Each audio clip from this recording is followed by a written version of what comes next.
Le commencement, du néant, Dieu créa l'univers, il édifia son trône, puis il créa le calame et lui ordonna écrit. Et le calame décrit sur la table garder tout ce qui allait se produire jusqu'au jour de la résurrection. Ensuite, il créa les ténèbres et la lumière, les cieux, les terres et les astres. La création dura 6 jours. Suivant le temps de l'autre monde, il se tourna ensuite vers le ciel qui était une fumée et y établit 7 cieux en révélant à chaque ciel ce qui le concernait. Après avoir achevé la création du monde supérieur et inférieur, il étendit la terre en faisant sortir d'elle ce qui était enfoui dans ses entrailles. Dieu, créateur de toutes choses, créa le monde. Il créa alors une troupe d'anges de sa propre lumière qui remplit les cieux, debout, inclinés, prosternés, tous en adoration, sans interruption, devant le Seigneur des mondes.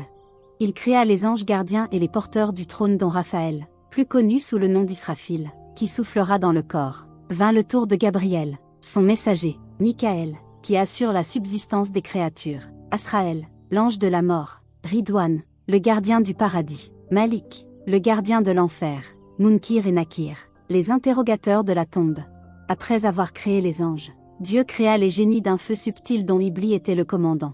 Iblis s'appelait alors Aretu, Azazel. Azazel était le plus fervent adorateur du Tout-Puissant. Il s'était consacré au service de Dieu pendant un grand nombre d'années sans jamais se révolter. Les génies vinrent sur la terre et eurent un empire. Ils semèrent alors la corruption sur la terre et se révoltèrent contre Dieu. Le Seigneur leur envoya alors Iblis à la tête d'une armée d'anges et chassa les génies qui se retirèrent vers des îles lointaines.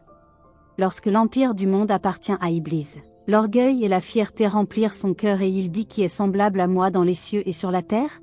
Dieu, l'Omniscient, savait ce que cachait le cœur d'Iblis. Dieu annonça ensuite aux anges, je vais établir sur la terre un vicaire. Les anges voulant saisir la sagesse de cette décision demandèrent, vas-tu placer quelqu'un qui sèmera la corruption et fera couler le sang quand nous sommes là à te sanctifier et à te glorifier? Il dit, en vérité, je sais ce que vous ne savez pas.